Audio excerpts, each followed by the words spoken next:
Radio One, musique, info et vous sur le www.r1.mu. Demain, deuxième session parlementaire, nous pouvons venir avec une motion spéciale en collaboration avec camarade Paul, camarade Nando, on peut aussi avec camarade Arvin Boulel pour le Parti travailliste. Nous venons avec une motion en urgence. Ça veut dire pour une question, pour un statement by ministers.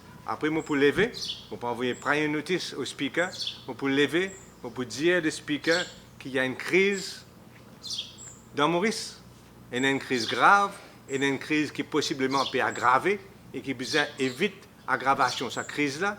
Et crise-là, c'est bien sûr la crise Covid-19 et qui l'opposition réclame un débat urgent au Parlement en vue de l'élaboration d'un National Action Plan. Donc demain, vous levez vers 4h, 4h30 pour demander le speaker le droit pour qu'il y ait un débat sur l'élaboration d'un National Action Plan. Pareil comme un camarade Paul, camarade Nando fin dire, nous prenons du tout confiance dans ce que le gouvernement peut proposer pour tirer le pays dans baise. Nous prenons du tout confiance vu ce qui vient d'arriver, la situation que nous était. Nous constatons que le pays peut vivre dans l'angoisse, tout le peuple angoissé.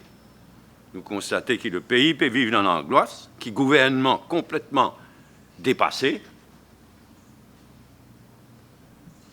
et qu'il y a une confusion généralisée. Moi, nous va d'accord du tout que le gouvernement n'a pas fait aucune démarche sérieuse côté Johnson & Johnson. Vous connaissez le vaccin Johnson & Johnson, c'est le seul vaccin, une seule dose. Il peut servir massivement aux États-Unis. L'Afrique du Sud, Costa, nous là, c'est à 1 500 000 doses de AstraZeneca. Ils commencent à faire vaccination, ils cancellent ça. Net. Pour tourner vers Johnson & Johnson. Et déjà là, l'Afrique du Sud gagne 9 millions de doses de vaccins Johnson & Johnson. Nous, au commencement, nous tifions COVAX complètement. COVAX est une bonne initiative, aide ban pays pauvres. Mais nous mettons tout nous disait dans sa panier. À ce là nous trouvons qui peut arriver. Nous finissons dépasse 300 cas depuis le 5 mars. Après les clusters, nous avons 3. Aujourd'hui, je ne sais pas exactement le nombre, mais il est presque plus que doublé. On peut continuer à faire politique là. On peut continuer à faire politique, on peut continuer à donner une explication qui ne pas satisfaire la population, qui ne pas satisfaire la presse.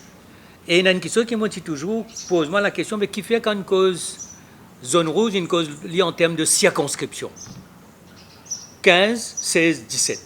C'est comme si la circonscription, là aussi, trouvait qu'il y a un fonctionnement purement politique. La montagne qui peut dire est-ce que le Sud a une zone rouge ou non. Il peut y avoir un grand problème parce que est-ce que le numéro 13 c'est le Sud, est-ce que 14 c'est le Sud, est-ce que c'est 12 c'est le Sud. Il peut en connaître un fonctionnement politique là. Il a besoin d'arrêter ça. Et tout le monde est d'accord que la déclaration du Premier ministre de mardi dernier, c'est une déclaration, je tout dire qu'en termes de communication, c'était on ne va pas laisser servir le mot, mais c'était un exercice très mal fait.